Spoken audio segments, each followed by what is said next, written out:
Welcome back to Better Than Fiction with Jeanette and Eden. January is here and gone. We had a lot of extra days off, so I'm sure that most of you are like us. We are not sure what week it is. We're not sure what day it is. No. We know it was not a snow day or a fog day. Yes, yeah. And far and few between for those. Not this year. Yeah. So, okay. So we're pretty excited. Mm-hmm. I have killed mine this month. I did pretty good too. Well, ish, yeah. Yeah. You have a story to tell. I have a story to tell. So I got the new Sarah J. Maas book from the Crescent City series, and It's out on the 30th. It's out on the 30th. Put your name on that series. It's fantastic. It's been blowing me away. But instead of doing my TBR number, I decided to read my 800-page new book. And we kind of wanted to talk a little bit about my method of reading commitment books. Of reading commitment books, because Jeanette thinks it's funny. I don't think it is funny, but I also think it's a good way to think about it if you are intimidated by a book that's 800 pages.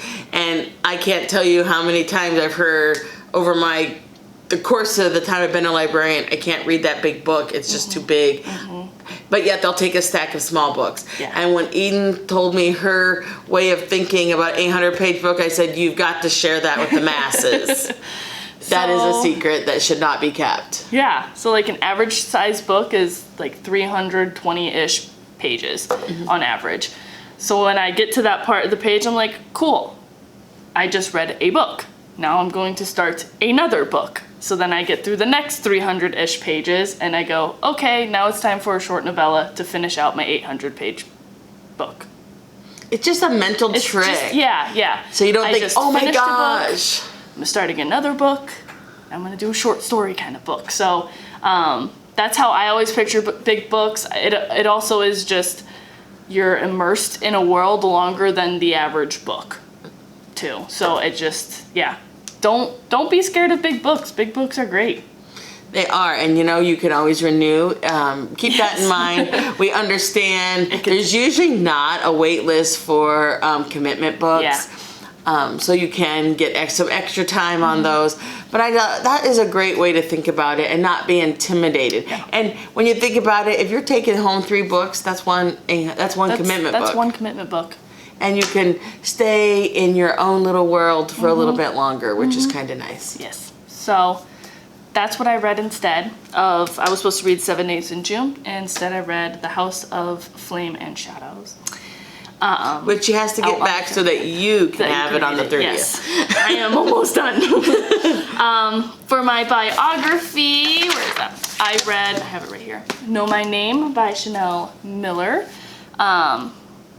This was a heavier topic, and but I think really worth the read if you don't really know how the justice system works around sexual assaults. So that was an eye-opening book, and just rage-inducing as well. So read with caution with this book, but beautifully written as well.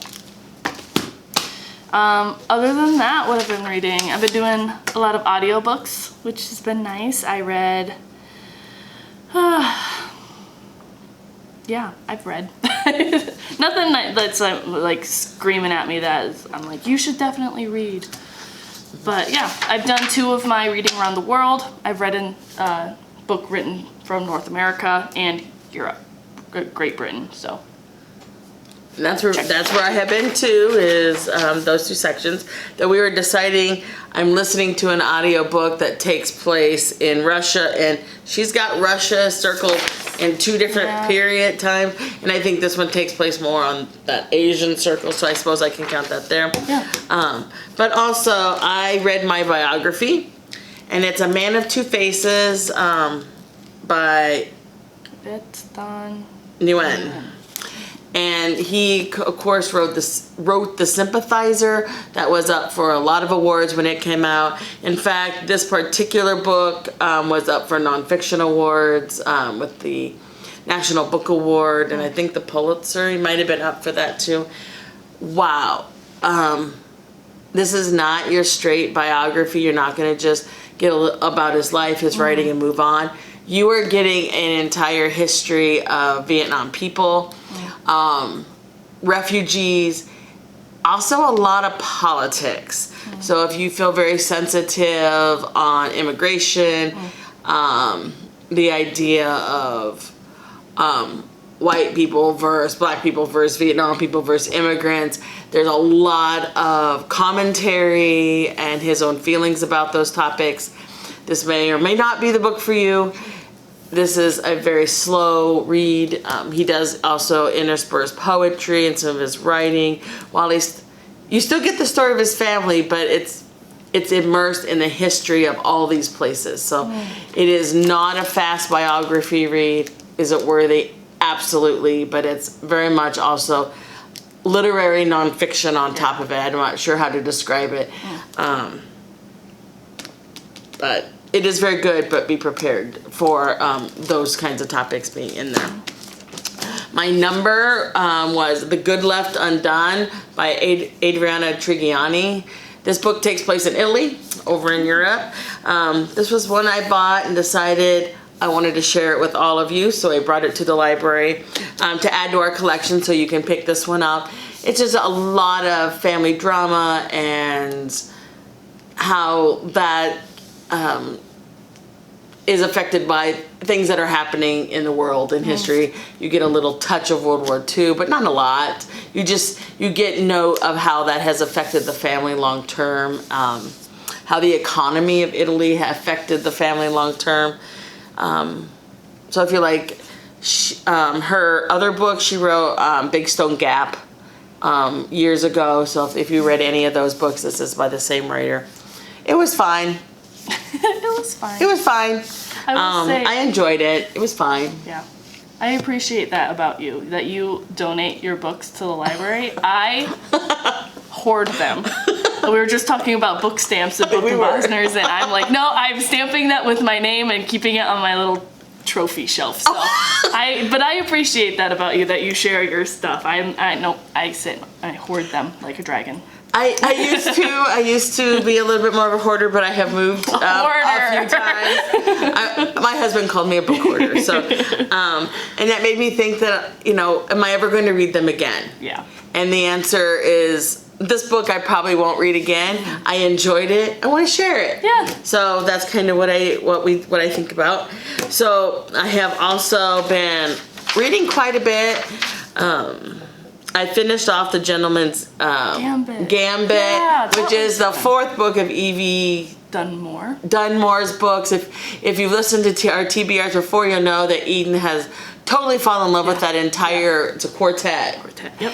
And the last book is out. It was nice. It was lovely. This one was a little more serious than her other one. So if you're reading reviews on the series as a whole, people were kind of dissing the last one because it wasn't as light and romancy. It definitely had the romance, but it dealt with some more serious topics. Yeah. And I guess I really liked that. I liked it about that. So, and it took you out of England. It took you out of the way to see how other cultures look at some of those heavy topics. So I enjoyed that one. I read The Little Liar by Mitch Albom. He wrote The 5 People You Meet in Heaven, Tuesdays with Morrie. This book was a wow. I really like The 5 People You Meet in Heaven, the consequences that you don't even realize happen. The Little Liar really takes on a very heavy topic on if you are a child and you believe something and you promote it, but it's not the truth. The guilt of being a liar when your family is very, appreciates honesty, and the guilt when a lie you didn't know was a lie contributes to some horrifying effects. And then the long-term feelings of the family and the internal feelings and what happens when you can't get over that. It's heavy. It's, believe me, super short. Highly, highly, highly recommend reading that.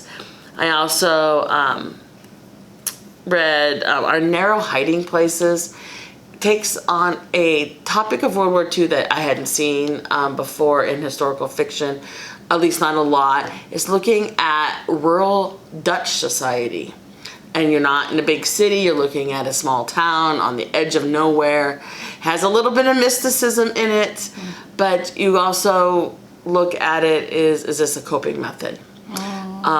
So again, that book is actually not out yet, but I will be buying it for the library if you're at all interested. So The Land of Milk and Honey, everyone on staff knows I've been pushing it. Yep. Wow. Just read the first page and you will have to read the rest of the book. Yeah. That is a dystopian that starts in our cornfields and some of the things that we tend to put on our cornfields. So highly recommend that book, and we do have that in the library. Fantastic. On to the TBR letter poll. Number poll. Number. Here we go. What number are we? I really hope it's not number 9. That's a big one. Ooh, mine too. Well, we were close. Number It is 8. number 8. What is number 8? I'm going to be reading The Cartographers. Nice. I have that book at home, actually. I've not read it, but I have it at home. I have it at home too. It's one of my book of the months. Uh-huh. I'm gonna read my book number from last month in January, which was 7 Days in June, and then my February one as well is Blue Salt Road by Joanne Harris.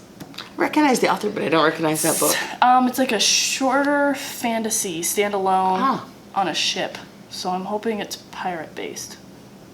I really don't know anything. I'm literally judging this book on the cover, and I've looked at it and I've seen it at in the library a bunch of times. So it's been on your list because of the cover. Because this of the cover. power of Yeah. cover art. Absolutely. That's Yeah. why we buy new copies of old books sometimes. Yes. Yep. Because of the cover art. Okay, our book prompt. We are read a book recommended on Book Talk. Ooh. Oh, Eden. Eden can help My you if you don't know what Book Talk is. Come talk to Eden at the library. She recommends a ton of books to me, and of course to books to buy for the library. Yep. Because of Book Talk. We can give you a whole list of series that we bought because of Yes, Book Talk, yeah. and you probably got to be put on a reserve list. Probably. Yep. So great. Happy Happy February reading. reading.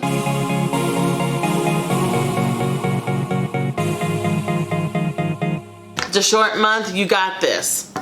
We got it.